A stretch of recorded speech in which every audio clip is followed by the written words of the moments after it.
مریم، اے عیسیٰ بیٹے مریم کے، انت قلت للناس اتخذونی و امی الہین من دون اللہ.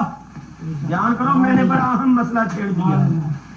اللہ عیسیٰ ابن مریم سے فرمائے گا انت قلت للناس، اے عیسیٰ کیا تو نے لوگوں سے کہا تھا کیا اتخذونی و امی الہین من دون اللہ، کہ مجھ کو اور میری ماں کو الہین من دون اللہ بنا لو، یعنی بت بنا کے ہماری پوجا شروع کر دو، تو نے ان سے کہا تھا. عیسیٰ علیہ السلام کہیں گے مولا تو عالم الغیب ہے، تو سب کچھ خود ہی جانتا ہے، جو بات میرے لیے کہنی لائق نہیں تھی وہ میں کیسے کہہ سکتا. اچھا ذرا غور کرو، اللہ تعالیٰ نے یہ نہیں فرمایا کہ عیسیٰ اور مریم من دون اللہ میں سے، نہ عیسیٰ علیہ السلام نے کہا کہ مجھے اور میری ماں کو من دون اللہ بنا لو. تو عیسیٰ اور ان کی والدہ مریم کو من دون اللہ کنہوں نے بنایا؟ عیسائیوں نے. بولو عیسائیوں نے. اللہ قیامت کے دن عیسیٰ علیہ السلام سے پوچھے گا کیا تو نے ان کو کہا تھا اپنے ماننے والوں کو عیسائیوں کو کہ مجھ کو اور میری ماں کو الہین من دون اللہ بنا لو؟ تو وہ کہیں گے نہیں. تو نتیجہ کیا نکلا؟ نہ اللہ نے عیسیٰ اور مریم کو من دون اللہ بنایا، نہ عیسیٰ نے کہا کہ مجھے اور میری ماں کو من دون اللہ بنا لینا. کافروں مشرکوں نے حضرت عیسیٰ کو اور ان کی والدہ کو من دون اللہ بنایا. معلوم ہوا نبیوں ولیوں کو من دون اللہ بنانا یہ کافروں کا کام ہے. کافر نبیوں ولیوں کو من دون اللہ بناتے رہتے ہیں، اللہ نے نبیوں ولیوں کو من دون اللہ نہیں بنایا.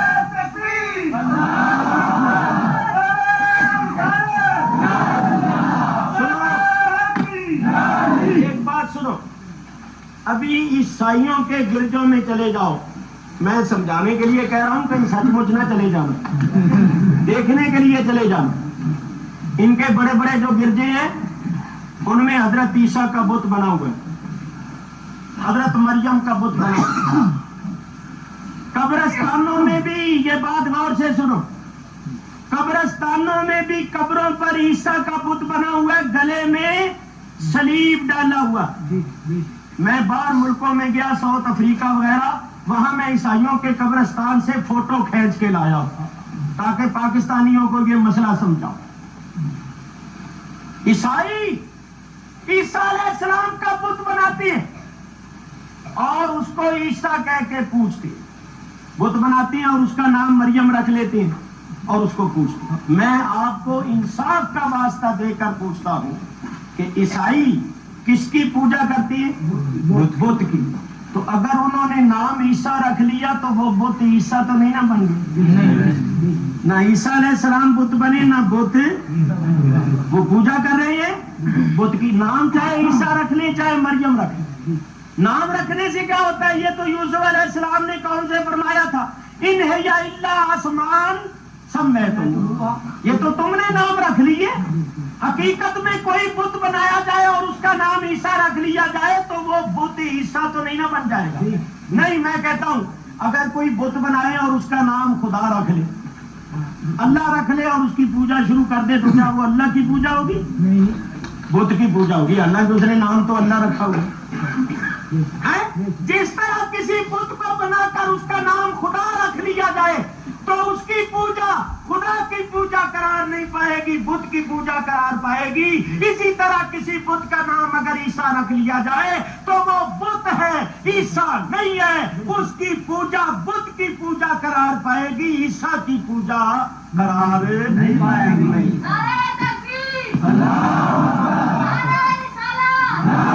اگر میری یہ بات نہ مانی جائے تو پھر بڑی مصیبت پیدا ہوتی ہے. چنانچہ سنو، اللہ ان مشرکوں کو مخاطب کر کے فرماتا ہے انکم وما تعبدون من دون اللہ حسب جہنم، بے شک ہے مشرکو تم اور تمہارے یہ من دون اللہ جن کو تم پوچھتے ہو سب جہنم کا ایندھن ہے. تو وہ لوگ مشرک کس کی پوجا کرتی؟ بتوں. اور بت جو ہے وہ واقعی جہنم میں جائیں گے. اور بت من دون اللہ ہے. اللہ مشرکوں کو بھی اور بتوں کو بھی جہنم میں ڈال دے گا. کہے گا دنیا میں بھی تم ان کو پوچھتے تھے اب وہاں جا کے بھی پوجو. وقودها الناس والحجارہ. تو میرے دوستو اگر نبیوں ولیوں کو من دون اللہ میں داخل کیا جائے تو پھر معاذ اللہ کیا نتیجہ نکلتا ہے کہ من دون اللہ تو جہنم کا ایندھن ہے. اگر نبیوں ولیوں کو بھی من دون اللہ میں داخل کیا جائے تو وہ بھی جہنم کا ایندھن قرار پاتے ہیں. تو بولو کیا نبی ولی جہنم کا ایندھن ہے؟ تو جو ان کو جہنم کا ایندھن قرار دیتا ہے وہ خود جہنم کا ایندھن ہو جائے گا. نبی ولی تو قطعی جنتی ہے. سوال ہی نہیں پیدا ہوتا کہ کوئی مسلمان ان کے متعلق یہ عقیدہ رکھے کہ وہ جہنم کا ایندھن بنے. اور اللہ فرماتا ہے من دون اللہ بھی اور من دون اللہ کے پوجنے والے بھی جہنم کا ایندھن ہے. تو ماننا پڑے گا کہ من دون اللہ سے مراد بت ہے, نبی ولی. خدا کی قسم کھا کے کہتا ہوں یہ جو 14ویں صدی میں فتنہ اٹھا ان مولویوں کی کتابیں پڑھ کے دیکھ لو. کوئی من دون اللہ والی آیتیں جو بتوں کے بارے میں اتری ہیں انہوں نے لکھ لکھ کے پڑھ کے نبیوں ولیوں پر چسپا. خود بھی گمراہ ہوئے دوسروں کو بھی گمراہ, خود بھی ظالم بنے اور دوسروں کو بھی ظالم بنایا. ترجمہ تفسیر غلط کر کے لوگوں کو گمراہ کیا. ایک بات ہو تو رونا روئیں, نئے نئے فتنے. یہ بزرگ جن کی عمریں 100 سال کے قریب ہو گئی, آپ حضرات میں جتنے بھی سفید داڑھیوں والے بزرگ ہیں, کیونکہ یہ نئی نسل جو ہے ان کو میں چھوڑ کر بزرگوں سے پوچھتا ہوں کہ تمہاری عمر گزر گئی ہے, تم نے پہلے بھی کبھی سنا تھا کہ یزید بہت اچھا آدمی؟ نہیں. یزید خلیفہ راشد تھا, امام عادل تھا, متقی پرہیزگار تھا. اور معاذ اللہ حضرت امام حسین باغی تھے, فسادی تھے, اور انہوں نے امت میں فتنہ برپا کیا. اور وہ خدا رسول کے دشمن تھے. وہ شہید بھی نہیں ہے کیونکہ وہ تو اقتدار کے لیے لڑے تھے. شہید تو وہ ہوتا ہے جو اللہ کے لیے لڑے, وہ تو اقتدار کے لیے لڑے اور مارے گئے, اقتدار ان کو حاصل نہ ہوا اور وہ شہید بھی نہیں. یہ باتیں پہلے کبھی آپ نے سنی تھی اور اب سن رہے ہو یا نہیں؟ سنی نہیں رہے, بڑے زوروں سے تحریک چلائی جا رہی ہے. پیمفلٹ چھاپ کے مفت تقسیم کیے جا رہے, ملکوں کا دورہ کر کے اس بات کو پھیلایا جا رہا ہے کہ یزید بڑا متقی تھا, بڑا پرہیزگار تھا. یہاں حکومت کے آدمی جو لکھنے کے لیے آتے ہیں CID وہ بھی ہوں گے, تو وہ یہ لکھیں اور حکومت تک آواز پہنچائیں اور انشاءاللہ اب پہنچے گی کہ یہ دشمنوں کے ایجنٹ ہیں, یہ دشمنوں کے, یہ یہودیوں کے ایجنٹ ہیں, یہ ہندوؤں کے ایجنٹ ہیں. ان کو پیسہ مل رہا ہے. اور آپ جانتے ہیں کہ ہمارا ملک اس وقت بڑے ہنگامی حالات میں, ادھر اندرا گاندھی تیار بیٹھی ہوئی, ادھر روس وہ سنسار کی طرح مگر مچھ کی طرح منہ کھولے ہوئے ہے کہ میں پاکستان کو ہڑپ کر جاؤں. تو تاریخ پڑھ کر دیکھو ایسے حالات میں ہمیشہ دین کے دشمنوں نے اس طرح کی چالیں چلی ہیں کہ لوگوں کو پیسے دے کے مسلمانوں کا اتحاد اور اتفاق ختم کرانے کی کوشش کی. اندرونی انتشار پھیلاؤ, اختلافی مسئلے چھیڑ دو, لوگ آپس میں الجھ جائیں, بحث کرنے لگ جائیں, ان کو ادھر الجھا دو اور آپ اپنا کام کرتے جاؤ. اس کا مطلب یہ ہوا, ذرا غور سے سنو, یہ جو آج کہہ رہے ہیں یزید بڑا متقی تھا, بڑا پرہیزگار تھا اور وہ جنتی ہے, اور دلیل کیا پیش کرتے ہیں کہ اس نے قسطنطنیہ کی جنگ لڑی تھی, اس نے قسطنطنیہ کی جنگ لڑی تھی. اور نبی کریم نے فرمایا تھا جو قسطنطنیہ کی جنگ لڑیں گے ان کے واسطے بخشش ہے. تو یزید قسطنطنیہ کی جنگ میں شریک ہوا تھا، لہذا وہ جنتی۔ یہ صحیح بخاری کی حدیث۔ میں عرض کرتا ہوں ذرا اتنی بات ہی سمجھ لو کہ یہ حدیث شریف جو نبی کریم کا فرمان ہے، اس کو 1300 سال کے علماء، محدث، مفسر، شارحین، ائمہ، فقہا پڑھتے اور پڑھاتے چلے آ رہے ہیں۔ بخاری کی شرح بھی بہت لکھی گئی، کسی شارح نے، کسی محدث نے، کسی فقیہ نے وہ نتیجہ نہیں نکالا جو ان 14ویں صدی کے چند آدمیوں نے نکالا۔ 3-4 آدمی، 3-4، اور وہ ملک میں پھر کے نئی نسل کے لوگ جو ہے، نوجوان خالی الذہن جو دینی معلومات سے واقفیت نہیں رکھتے، ان کو بہتر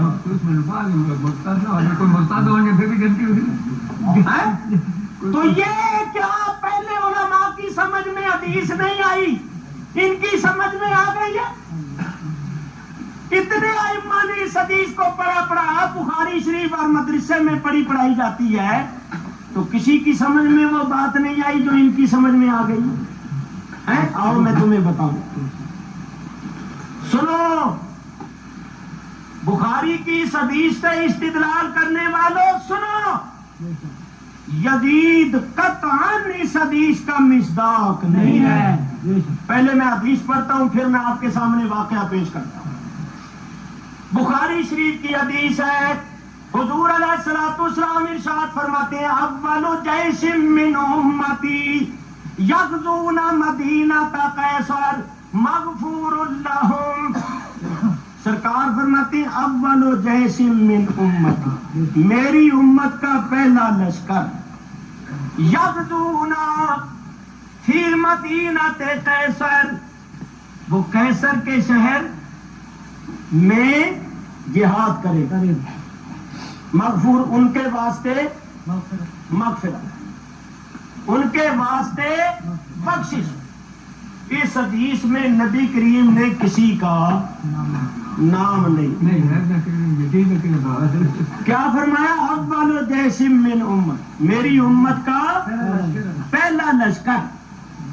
پہلے تو یہ سوال ہے کہ جس وقت نبی کریم نے فرمایا تھا اس وقت قیصر کا شہر کون سا تھا؟ کیونکہ حضور نے قسطنطنیہ کا لفظ نہیں کہا، کیا کہا؟ مدینہ تھا قیصر، قیصر کا شہر۔ تو بہت سے شارحین حدیث نے لکھا ہے کہ جب نبی کریم نے یہ فرمایا تھا اس وقت قیصر قسطنطنیہ میں نہیں رہتا تھا، بلکہ اس کا شہر ہمس تھا، ہمس۔ اچھا، ایک احتمال تو یہ پیدا ہو گیا۔ دوسری بات یہ ہے، آپ تاریخ پڑھتے رہتی ہیں، سنتے رہتے ہیں کہ حضرت عمر فاروق رضی اللہ تعالیٰ عنہ کے زمانے میں قیصر و کسریٰ کی سلطنتیں فتح ہو چکی ہیں۔ قیصر و کسریٰ کی سلطنتوں کو آپ نے پامال کر دیا۔ تو اس لشکر سے کون سا لشکر مراد ہے؟ کیونکہ حضور نے فرمایا پہلا لشکر، اور حضرت عمر کے زمانے میں یزید ابھی پیدا بھی نہیں ہوا، جمیا بھی نہیں سی، یزید جمیا حضرت عثمان غنی کی خلافت کے زمانے میں۔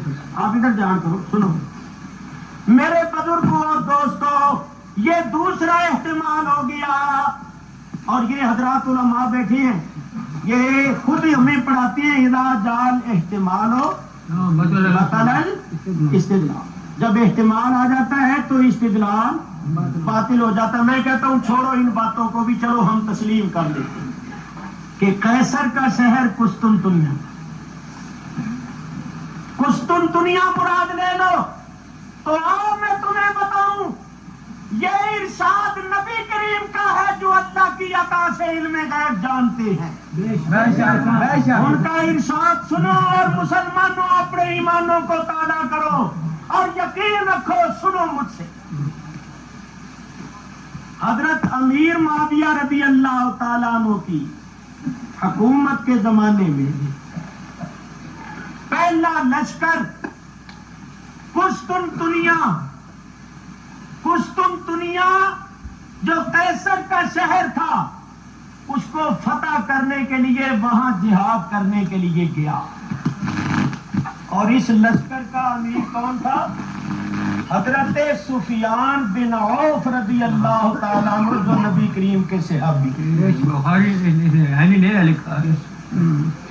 سنو، ہمارے حضرت استاد فرماتے ہیں امام عینی نے یہی لکھا ہے، تو حضرت یہ سب آپ کا ہی فیض ہے، میں کوئی اپنی طرف سے تو نہیں پیش کرتا، سب آپ کا فیض ہے، اللہ کے فضل، بزرگان دین کا فیض ہے، کوئی کچی بات نہیں کروں گا۔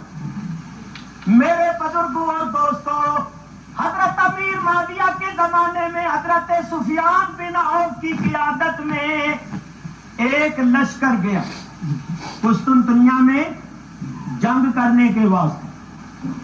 اس لشکر میں یزید نہیں تھا، بولو سارے، یزید نہیں تھا۔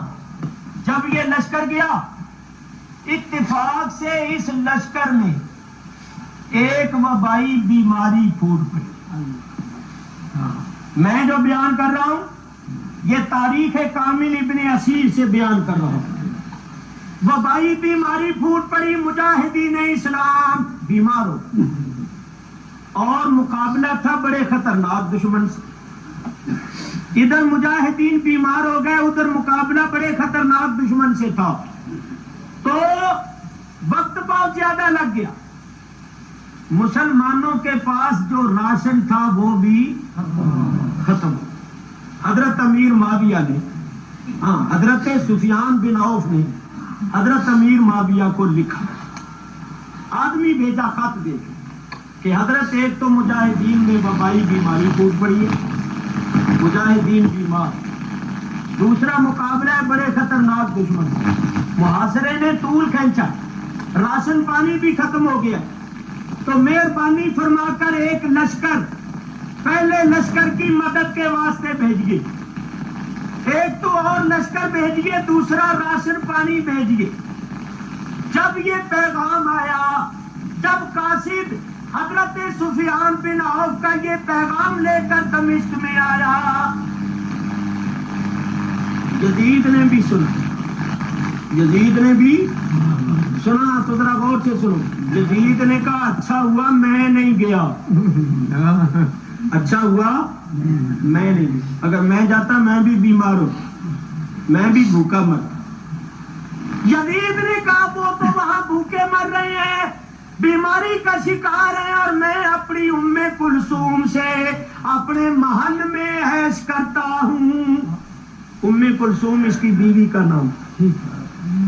یزید کی ذہنیت کا اندازہ لگاؤ، یزید کی عیش پرستی کا اندازہ لگاؤ کہ اس نے جب مجاہدین کے متعلق سنا تو اس کو کوئی ہمدردی پیدا نہیں ہوئی، بلکہ کہتا ہے میری بلا سے اگر وہ بھوکے مر رہے ہیں تو مرے، وہ اگر بیمار ہے تو میری بلا سے میں تو اپنی فلانی سے عیش کر رہا ہوں۔ اس کی عیش پرستی اور اس کی ذہنیت کا اندازہ کرو۔ حضرت امیر معاویہ نے جب یزید کی یہ بات سنی تو امیر معاویہ نے فرمایا کم وقت ماؤں کے لال اللہ کی راہ میں تکلیفوں اور مصیبتوں کا شکار، اور تو کہتا اچھا ہوا میں نہیں گیا، وہ بھوکے مر رہے ہیں تو مرے، وہ بیمار ہے تو ہوتے رہے، میں اپنی فلانی سے عیش کر رہا ہوں۔ جب تیری یہ بات ان فرزندوں کی مائیں سنیں گی، بیویاں سنیں گی تو وہ کیا کہیں گی؟ تو ایسا کہتا ہے تو اب جو میں دوسرا لشکر بھیج رہا ہوں نا پہلے لشکر کی مدد کے واسطے، اس میں تجھے بھی بھیجوں تاکہ تجھے بھی وہ تکلیف آئے۔ یزید نے کہا میں نہیں جاؤں گا۔ امیر معاویہ نے کہا تجھے جانا پڑے گا، میں تجھے بھیجوں گا۔ یزید نے کہا میں نہیں جاؤں گا۔ امیر معاویہ نے کہا خدا کی قسم تو جائے گا، میں تجھے بھیجوں گا۔ حضرت امیر معاویہ نے خدا کی قسم کھا لی، اور دوسرا لشکر جو پہلے لشکر کی مدد کے واسطے بھیجا اس کو زبردستی اس لشکر میں بھیجا، کیونکہ حضرت امیر معاویہ قسم کھا چکے تھے، انہوں نے بطور سزا کے اپنی قسم کو پورا کرنے کے واسطے ان کو اس کو بھیجا، اور قہر درویش پر جانے درویش کے طور پر اس کو جانا پڑا۔ قربان جائیے غیب جاننے والے نبی کے۔ غیب جاننے والا نبی جانتا تھا کہ دوسرے لشکر میں یزید بھی ہوگا، اسی واسطے کملی والے نے فرما دیا اول جیش من امتی، میری امت کا جو پہلا لشکر جائے گا بخشش اس کے واسطے ہے، اور یزید پہلے لشکر میں نہیں تھا، یہ دوسرے لشکر میں گیا۔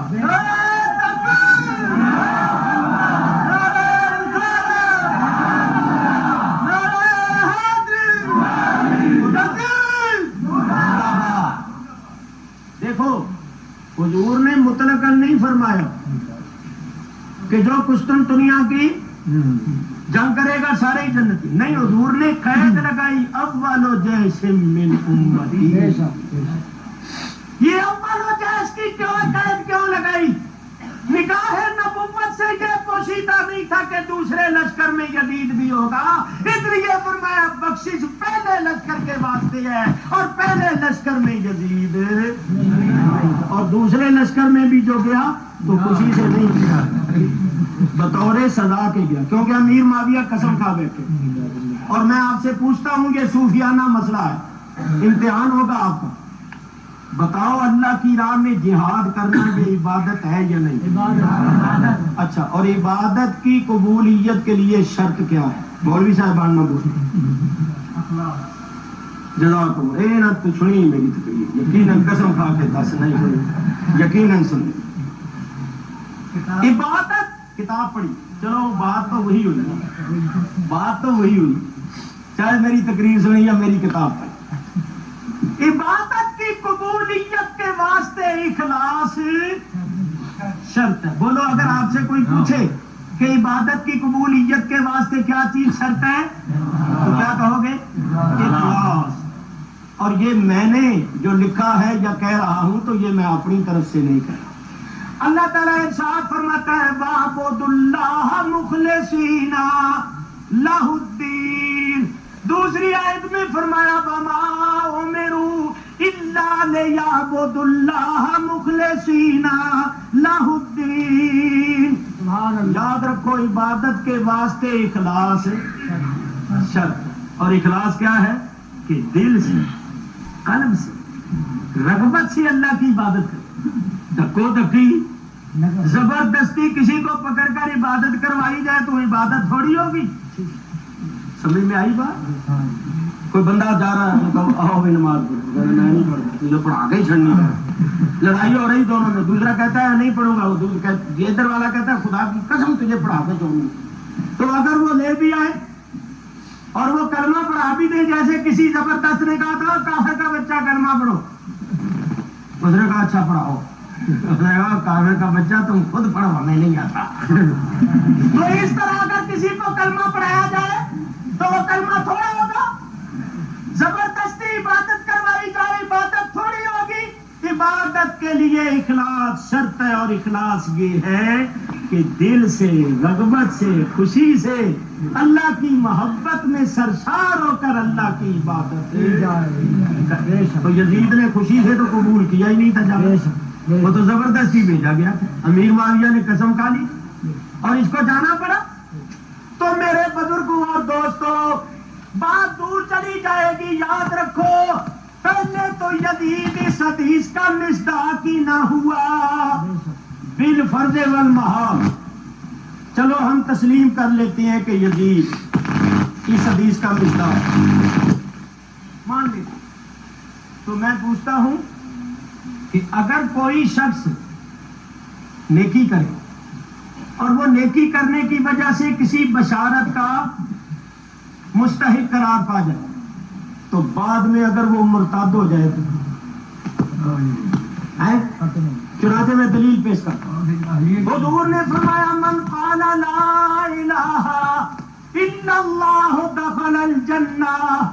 کیوں حضرت، یہ حضور کا فرمان ہے یا نہیں؟ جس نے کلمہ پڑھ لیا تو جنت میں داخل۔ بولو، اگر بعد میں وہ قادیانی ہو جائے، صحابہ کرام کو تبرے بولنے لگے، یا وہ زکوٰۃ کا منکر ہو جائے، کیوں بھائی؟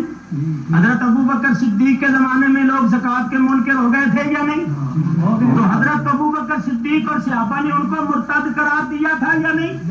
حالانکہ نبی کریم کا فرمان ہے طوبیٰ لمن رآنی، تو جب وہ بعد میں مرتد ہو گئے تو اب وہ پہلے فرمان کا مصداق نہ رہے۔ اگر دلیل عام سے وہ اس کا مصداق ہوئے تو دلیل خاص سے وہ اس سے خارج ہو۔ چنانچہ حدیث میں آتا ہے جو حج کرے وہ گناہوں سے بالکل پاک ہو جاتا ہے، جو رمضان کے روزے رکھے، عید کی نماز پڑھ کے جب جاتا ہے تو اللہ فرماتا ہے فرشتوں گواہ ہو جاؤ میں نے سب کو بخش دیا۔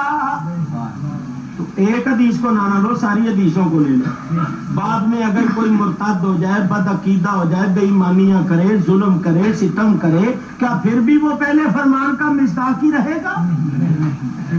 ارے نوح علیہ السلام کے بیٹے کی مثال تمہارے سامنے ہے۔ اللہ نے فرمایا انہ لیس من اہلک انہ عمل غیر صالح، اے نوح یہ تیرا بیٹا لیس من اہلک تیرے اہل سے نہیں، انہ عمل غیر صالح کیونکہ اس کے عمل اچھے نہیں ہیں۔ معلوم ہوا بد عملی اہلیت سے نکال کر نااہلوں میں شامل کر دیتی۔ بد عملی انسان کو اہلوں سے نکال کر نااہلوں میں داخل کر دیتی ہے۔ نوح علیہ السلام کا بیٹا بد عملی کی وجہ سے نوح کا اہل نہیں رہا۔ یزید نے بھی اولاد رسول پر ظلم و ستم کیا تو وہ ظلم و ستم کرنے کی وجہ سے اہل نہیں۔ صرف کربلا کا ہی واقعہ ہوتا تو شاید کوئی کہتا جی بعد میں اس نے توبہ وغیرہ کر لی ہوگی، نہیں، اس کے بعد اس نے مدینے پر حملہ کروایا، جنگ حرہ، چھوٹے بڑے 10,000 افراد کو قتل کروایا جن میں 700 نبی کریم کے صحابی، اور شرم آتی ہے بیان کرتے ہوئے کہ یزیدی لشکر نے 3 دن تک مدینے میں کیا ظلم و بربریت کا مظاہرہ کیا۔ توبہ حضور کے شہر میں رہنے والی پاک دامن عورتیں گھروں میں گھس گھس کے یزیدیوں نے ان کی عزتوں پر حملے کیے، مکے پر حملہ کروایا، یزیدی لشکر نے حرم پر پتھر برسائے، یہاں تک کہ لوگ پیچھے ہٹتے گئے، خانے کعبے کے قریب چلے گئے، یزیدیوں نے پتھر برسائے، وہ کعبے کے اوپر پڑے، کعبے کی دیواریں پھٹ گئی، اور پتھر سے پتھر جب ٹکراتا ہے آگ نکلتی، آگ نکلی، غلاف کعبہ کو آگ لگ گئی، سارا غلاف کعبہ جل گیا، کعبے کی چھت لکڑی کی تھی وہ بھی جل گئی، کعبے کی دیواریں ٹوٹ گئیں، خانے کعبے کو آگ لگی، کعبے کو جلایا، جس دن کعبے کو جلایا اس دن یہ مردود ایک بڑی نامراد قسم کی بیماری میں مبتلا ہو کے مر گیا۔ آج تک کسی نے یزید کو اچھا نہیں کہا۔ میں فیصلہ کروں، فیصلہ کن بات کروں، میرے آقا و مولا غیب جاننے والے حضور کو سب کچھ معلوم۔ حضور دعا فرمایا کرتے تھے اللہم انی اعوذ بکا من صنعت 60 و عمارت الصبیان، اے اللہ میں 60 ہجری سے اور لونڈوں کی حکومت سے تیری پناہ مانگتا ہوں۔ صحابہ کو بھی سرکار نے حکم دیا تعوذ باللہ من صنعت 60 و عمارت الصبیان، میرے صحابیوں 60 ہجری اور لونڈوں کی حکومت سے اللہ کی پناہ مانگو۔ حضرت کعب بن عجرہ رضی اللہ تعالیٰ عنہ کا یا رسول اللہ وہ لونڈوں کی حکومت کیسی ہوگی؟ آپ نے ارشاد فرمایا ان اطعتموہم، لونڈوں کی حکومت ایسی ہوگی کہ اگر تم ان کا کہنا مانو، ان کی فرما برداری کرو تو پھر حلقتم اے فی دینکم، تم دینی لحاظ سے ہلاک ہو جاؤ، تمہارا دین برباد ہو جائے۔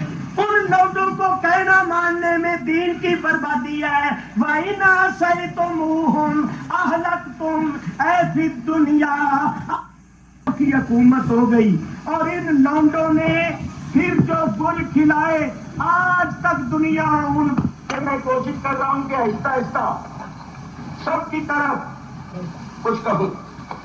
آپ ذرا سن لو، یہ خلاصہ پیش کر کے پھر میں اصل مقصد کی طرف آ جاتا ہوں.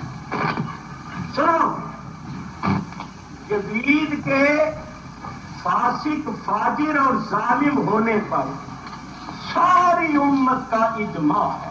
بے شک میری بات سن رہے؟ یزید کے فاسق، فاجر اور ظالم شرابی ہونے پر ساری امت کا اجماع ہے، اتفاق. صرف اس کے کافر ہونے میں اور کھلم کھلا اس کا نام لے کر لعنت کرنے میں اختلاف ہے کہ کھلم کھلا اس کو کافر کہنا اور کھلم کھلا اس کا نام لے کر لعنت کرنا جائز ہے یا نہیں، اس میں اختلاف ہے. لیکن فاسق، فاجر اور ظالم ہونے میں کسی کا اختلاف نہیں.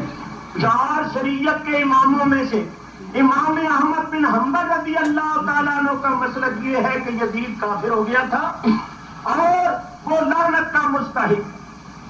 تو میرے بزرگوں اور دوستوں، یہ جو آج کہنے لگ گئے ہیں نا کہ وہ خلیفہ راشد تھا، امام عادل تھا، بڑا متقی پرہیزگار تھا، اور معاذ اللہ حضرت امام حسین کو باغی فسادی، خدا رسول کا دشمن اور امت میں تفرقہ ڈالنے والا ثابت کر رہے ہیں، یہ اہل سنت ہے.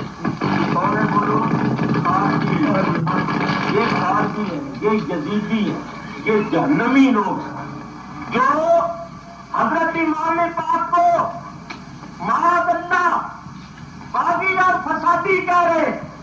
امام علی مقام نے بغاوت نہیں کی، امام کے نزدیک وہ امامت کا مستحق ہی ہے.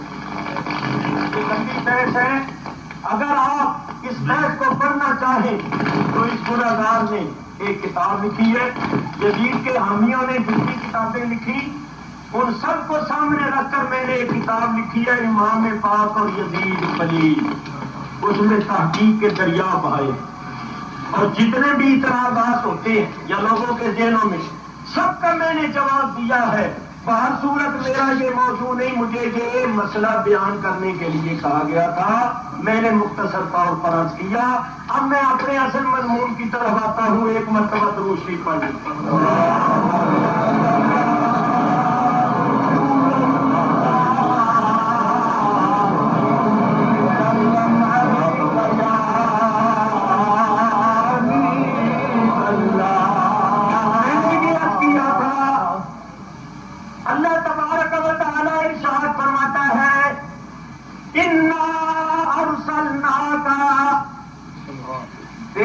اے حبیب ہم نے تمہیں بھیجا.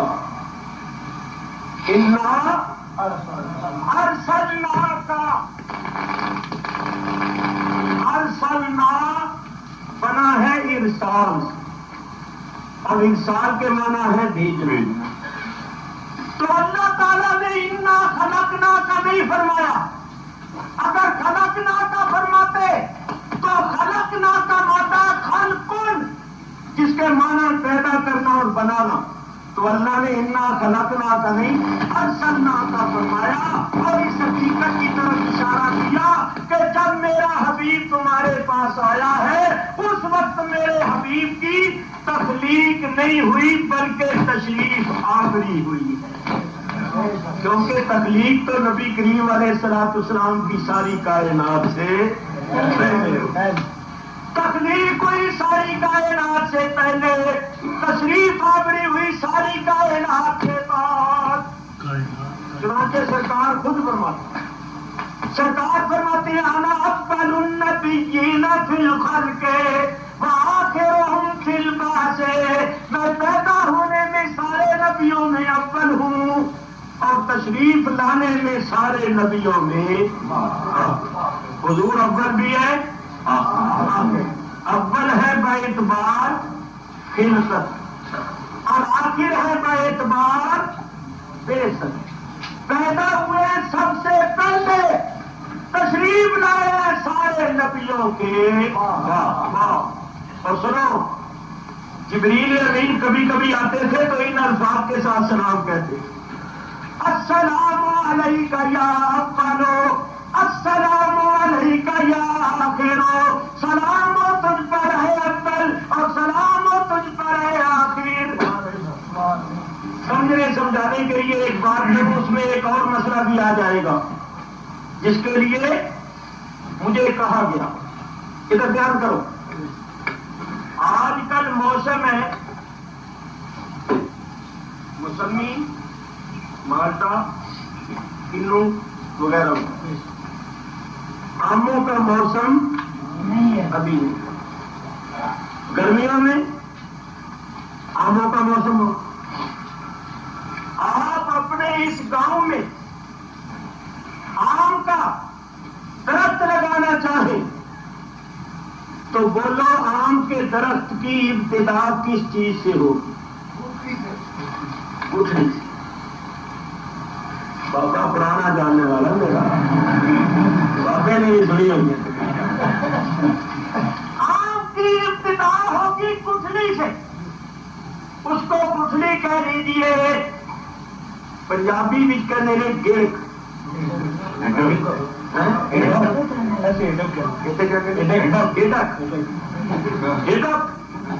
یا گڑک، بعض لوگ کہتے ہیں گکڑ، بعض کہتے ہیں اردو میں کہتے ہیں گٹھلی، تخم، بات صورت آپ سمجھ، ابتدا ہوگی گٹھلی سے۔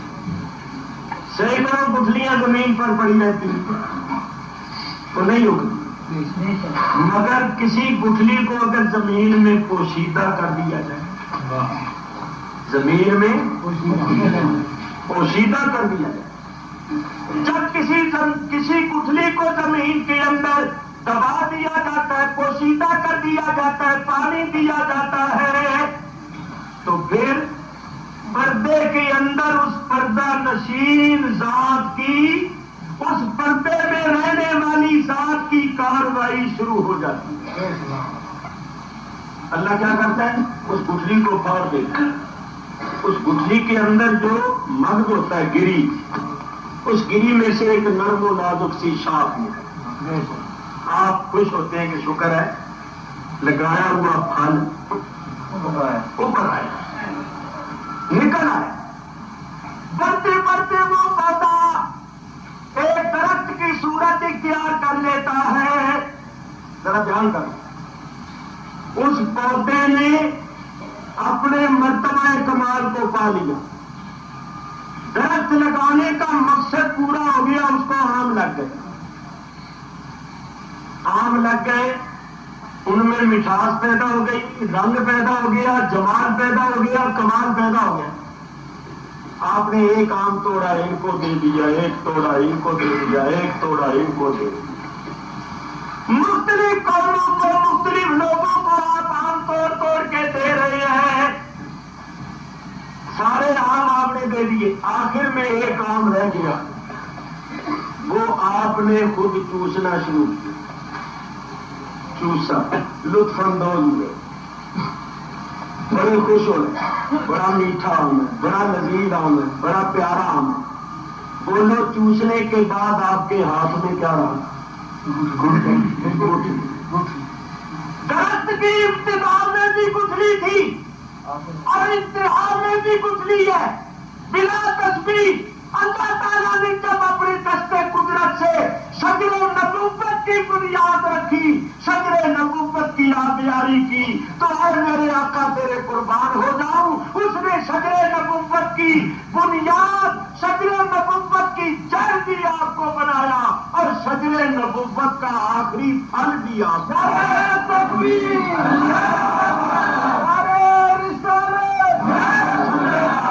ابتدا بھی آپ ہے، انتہا بھی آپ ہے، اول بھی آپ ہے، آخر بھی آپ ہے۔ ذرا غور کرنا، بولو یہ سارا درخت کہاں سے نکلا؟ گٹھلی سے۔ گٹھلی نہ ہوتی درخت نہ ہوتا، حضور فرماتے میں نہ ہوتا تو کائنات نہ ہوتا۔ فرمایا انا من نور اللہ والخلق كلهم من نوری، میں اللہ کے نور سے ہوں، ساری مخلوق میرے نور سے ہے۔ کیا مطلب؟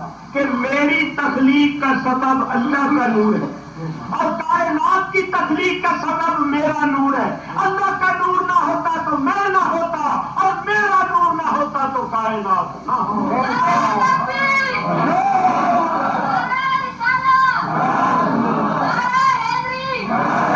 اول بھی اول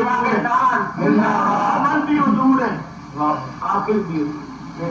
ڈاکٹر اقبال کہتے ہیں نگاہ عشق و مستی میں وہی اول وہی آخر، سبحان اللہ۔ نگاہ عشق و مستی میں وہی اول وہی آخر، وہی قرآن وہی فرقان وہی یاسین وہی طٰہٰ، اول بھی اور آخر بھی دیکھو گٹھلی نہ ہوتی تو درخت نہ ذرا غور کرنا، گٹھلی درخت کی خالق نہیں، گٹھلی درخت کو پیدا کرنے والا اللہ، گٹھلی سبب ہے، گٹھلی سبب ہے۔ اسی طرح نبی کریم کائنات کے پیدا کرنے والے نہیں ہیں، خالق نہیں ہے، خالق اللہ ہے۔ نبی کریم کائنات کی تخلیق کا سبب ہے، حضور سبب ہے ایجاد دو عالم۔ اب ذرا آپ غور کریں گے نا تو مسئلہ ایک اور حل ہوگا۔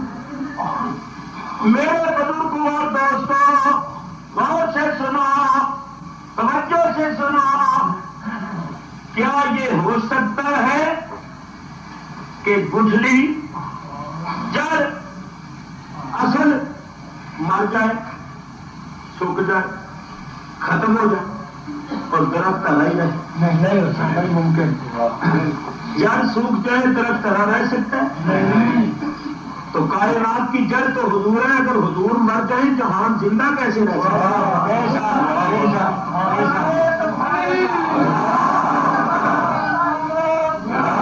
ساری کائنات کی اصل حضور ہے، ساری کائنات کی جڑ حضور ہے۔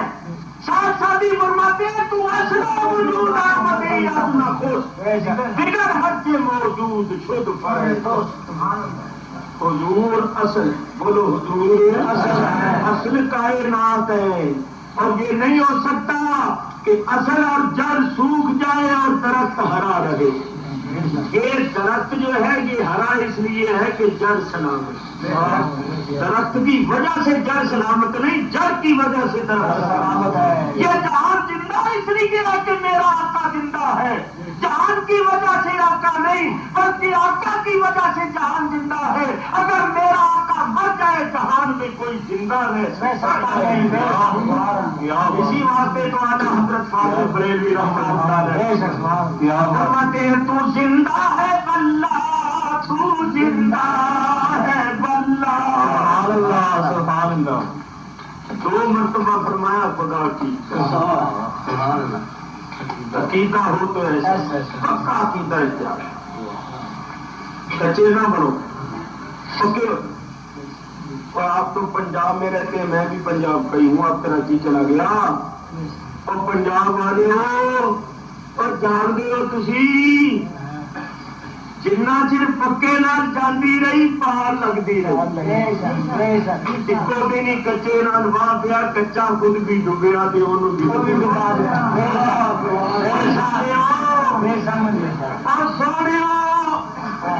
اور سونی کی گل سمجھا، جنہ چر پکے نال جاندی رہی پار لگتی رہی، ایکو دن کچے نال واہ پیا، کچا خود بھی ڈبیا تے انہوں بھی ڈبایا۔ کچیاں کو بچو، جنہوں کو بھی ڈبنا ہے تو بھی ڈبونا، ان پکوں کے ساتھ وابستہ ہو،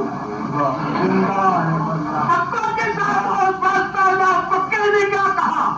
پکا کہتا ہے تو زندہ ہے واللہ، تو زندہ ہے واللہ، یا رسول اللہ خدا کی قسم آپ کی، تو زندہ ہے واللہ، تو زندہ ہے واللہ، میرے چشم عالم سے چھپ جانے والے، ہماری آنکھوں سے آپ چھپائے ہیں، پردہ فرما گئے ہیں، خدا کی قسم زندہ ہو. ذرا دھیان کرو. کیا یہ ہو سکتا ہے کہ پاور ہاؤس میں بجلی گھر میں انجن فیل ہو جائے, جنریٹر کام کرنا ختم کر دے اور میرے تمہارے گھروں میں بلب جلتے ہی نہیں؟ یہ ہو سکتا ہے؟ تو یہ کیسے ہو سکتا ہے کہ سرکار مر جائے اور میں اور آپ مومن ہی رہیں؟ کیونکہ ایمان کا مرکز حضور ہے. یہ ایمان کی روشنی حضور کی روشنی ہے. تو جب دنیا میں لاکھوں کروڑوں مومن موجود ہیں تو ماننا پڑے گا کہ ایمان کا آفتاب باقاعدہ اپنا کام کر رہا ہے, روشنی دے رہا ہے. ایمان کا پاور ہاؤس بدستور چل رہا ہے, وہاں سے بجلی سپلائی ہو رہی ہے اور آپ لوگوں تک پہنچ رہی ہے. کیسے پہنچ رہی ہے؟ حکومت نے جب بجلی پہنچائی تو کیا کیا؟ پہلے لگتی ہے کھمبے. تو پہلے کیا لگتا ہے؟ کھمبے. پھر پاور ہاؤس سے آتی ہے تارے. کھمبے لگتے گئے, تارے پھیلتی گئی. اب جس کسی نے بجلی لینی ہوگی وہ درخواست دے گا تو اس کو بجلی کہاں سے ملے گی؟ کھمبے سے. تو کوئی کہے کہ میں تو درمیان میں وسیلے کا قائل نہیں, میں تو براہ راست ڈائریکٹ بجلی گھر سے اپنا بلب روشن کروں گا, تو عقل مند پڑھے لکھے بجلی کے ماہر کہیں گے تیرا بلب ہے کمزور. ٹھیک ہے, اتنے بجلی پیدا ہوتی ہے بڑی طاقت دینا نے پھٹ جانا, خوش ہو جانا.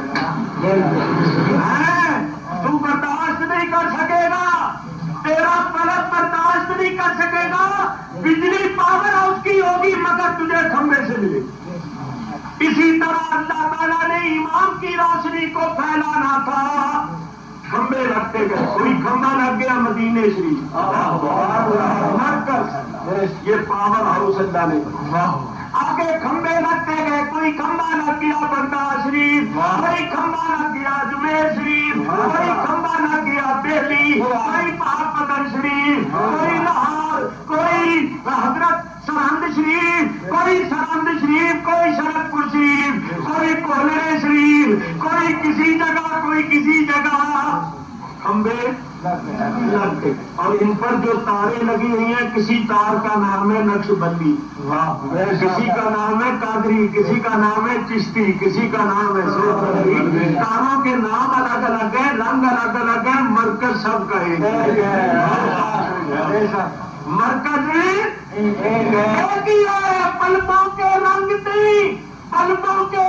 اور یہ جو اوپر کمر ہے فانوس, ان کے رنگ الگ الگ ہیں, اندر بجلی.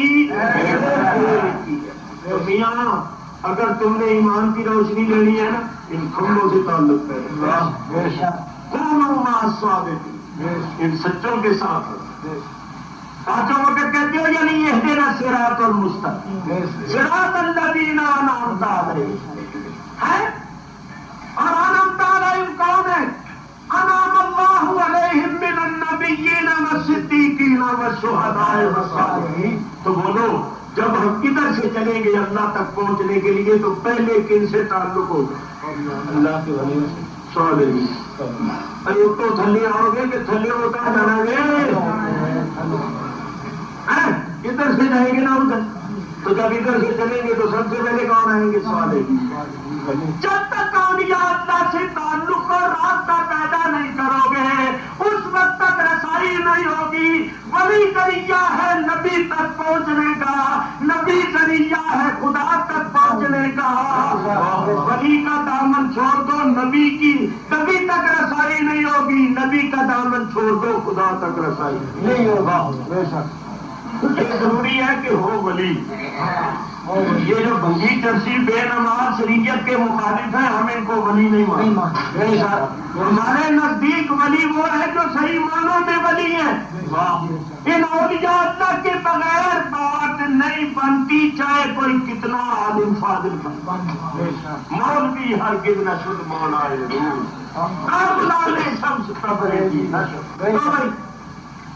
سنو میں کیا عرض کر رہا, ایک ہے گٹھلی اور ایک ہے درخت. ذرا دھیان سے سنو. گٹھلی اپنے وجود کے ساتھ, اپنے جسم کے ساتھ کہاں ہے؟ زمین. زمین میں، لیکن اپنی حقیقت کے ساتھ پورے درخت میں موجود. درخت کی کوئی شاخ کوئی پتا ایسا نہیں جہاں گٹھلی حقیقت کے اعتبار سے موجود نہ ہو. ٹھیک ہے یا غلط؟ ٹھیک ہے. ایک ہے گٹھلی اور ایک ہے اس کی حقیقت. گٹھلی اپنے جسم کے ساتھ کہاں ہے؟ زمین ہے، پوشیدہ، لیکن اپنی حقیقت کے ساتھ پورے درخت میں موجود ہے.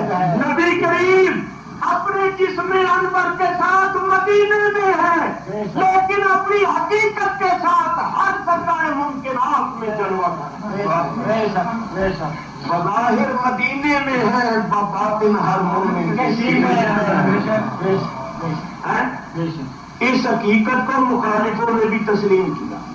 یہ جڑے پھرتے ہیں نا للو پلو، یہ جڑے نویں نکلے نے، یہ اپنے وڈیاں بھی نہیں مانتے. جو اپنے بڑوں کو نہیں مانتے وہ ہمیں کیا مانے.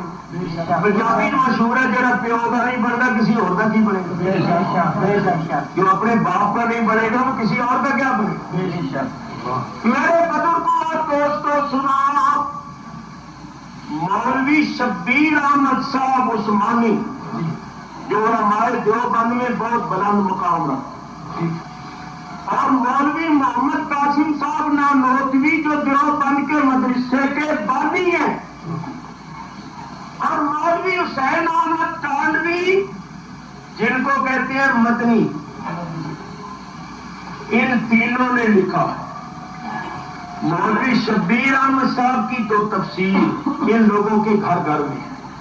ترجمہ مولوی محمود الحسن صاحب کا حاشیہ ہے مولوی شبیر احمد صاحب، وہ تو ہر جگہ موجود ہے. اگر کسی کو شک ہو ابھی لے آئے، میں نکال کے دکھا دیتا ہوں، نہیں تو بعد میں دیکھ لیں. مولوی محمد قاسم صاحب نے اسی مضمون کو آب حیات میں نقل کیا. مولوی حسین احمد صاحب نے اپنے مکتوبات میں نقل کیا. نام مکتوبات شیخ الہند. اور شبیر احمد صاحب عثمانی نے قرآن کی تفسیر النبی اولیٰ بالمؤمنین من انفسہم کے تحت ان کے میں بعین ہی الفاظ نقل کرتا. وہ لکھتے ہیں محققین کے نزدیک، للو پنجو نتھو فتو کے قریب نہیں، محققین کے نزدیک اگر مومن کا ایمان غور سے دیکھا جائے، محققین کے نزدیک اگر مومن کا ایمان غور سے دیکھا جائے تو ایک شعاع ہے آفتاب نبوت کی، اور آفتاب نبوت پیغمبر علیہ الصلوۃ والسلام ہے. یعنی ہر مومن کے سینے میں دل میں جو ایمان کی روشنی ہے یہ سرکار تو عالم کی روشنی ہے. آگے جو انہوں نے الفاظ کہے ہیں وہ نوٹ کرو، ٹیپ ہو ہی رہے، میں پھر نہیں سکتا کتنی مشینیں ہیں. وہ لکھتے ہیں اس اعتبار سے کہہ سکتے کہ نبی کریم کا وجود مسعود خود ہماری جانوں سے بھی زیادہ ہم سے قریب ہے.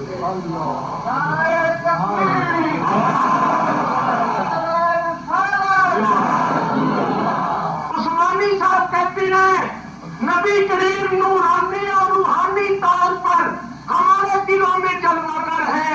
نبی کریم ہماری جانوں سے بھی زیادہ ہم سے قریب. جہاں میں بات ہم جو کہتے ہیں نا حضور حاضر و ناظر ہے، تو ہمارا یہ عقیدہ نہیں ہے کہ جس طرح حضرت مولانا عبدالحق صاحب جہاں اپنے جسم کے ساتھ بیٹھے ہوئے ہیں اسی طرح نبی کریم ساری دنیا میں بیٹھے ہوئے ہیں. یہ ہمارا عقیدہ نہیں. ہمارا عقیدہ یہ ہے کہ حضور اپنے جسم انور کے ساتھ مدینے میں، اور حضور نبوت کی آفتاب ہے. جس طرح یہ آفتاب اپنے جسم کے ساتھ آسمانوں میں ہے، اپنی نورانیت کے ساتھ، نورانی شعاؤں کے ساتھ اب جگہ جلوہ گر ہے، اسی طرح مدینے کا آفتاب اپنے روضے میں ہے، مدینے میں ہے، لیکن اپنی نورانیت اور روحانیت سے ہر مومن کے سینے میں ہے، ہر جگہ جلوہ کرتا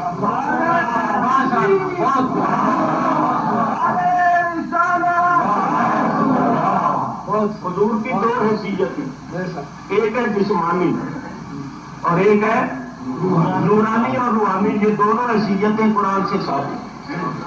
چنانچہ میں اشارے کرتا ہوں، دیکھو حضور جسمانی طور پر کسی مرد کے باپ نے، ماکانہ محمد احد میں دکھا اور نبرمت محمد صلی اللہ علیہ وسلم تم مردوں میں سے کسی کے باپ، حضور کسی مرد کے باپ۔ اور دوسری آیت میں فرمایا ازواجہ امہاتہ، اور ایک قرأت میں ہے وَهُوَ اللہ کہ نبی کی بیویاں مومنوں کی مائیں ہیں اور نبی مومنوں کا باپ ہے۔ اور بخاری شریف میں فرمایا کہ میں بمنزلہ تمہارے باپ کے ہوں۔ تو حضور ساری امت کے باپ ہیں، ساری امت کے باپ بھی ہے، اور کسی مرد کے باپ نہیں ہے، کسی مرد کے بھی باپ۔ ایک آیت سے تو ثابت ہوا کسی مرد کے باپ نہیں، اور دوسری آیت اور حدیث سے ثابت ہوا ساری امت کے باپ۔ تو باپ ہے بھی اور نہیں بھی، یہ دونوں باتیں کیسی ہوگی؟ دونوں حق۔ جہاں فرمایا کسی مرد کے باپ نہیں، وہاں مراد ہے جسمانی طور پر، یعنی جسمانی لحاظ سے کسی مرد کے باپ نفی ہے، ابوت جسمانی۔ اور جہاں فرمایا ساری امت کے باپ ہے، تو نورانی اور روحانی طور پر ساری امت کے باپ ہے۔ تو نبی کریم کی دو حیثیتیں قرآن سے ثابت ہوئی یا نہیں؟ ایک جسمانی اور ایک نورانی۔ جسمانی طور پر کسی مرد کے باپ نہیں، نورانی اور روحانی طور پر ساری امت کے باپ۔ حدیث سے بھی ثابت کرو، حدیث سنو۔ جسمانی لحاظ سے حضور آدم کی نسل ہے، آدم علیہ السلام کی نسل ہے، اور نورانی اور روحانی لحاظ سے آدم علیہ السلام کی اصل ہے۔ بولو اصل پہلے ہوتی ہے یا نسل؟ اصل۔ اور حضور فرماتے ہیں کل تو نبی آدم بین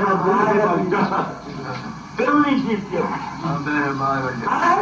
آدم علیہ السلام ابھی جسم اور روح کے درمیان تھے، میں اس وقت بھی نبی تھا۔ ایک حدیث میں فرمایا کل تو نبی آدم بین الماء والطین، آدم علیہ السلام ابھی پانی اور مٹی کے درمیان تھے، ان کا ابھی وجود بھی نہیں بنا تھا، میں اس وقت بھی نبی تھا۔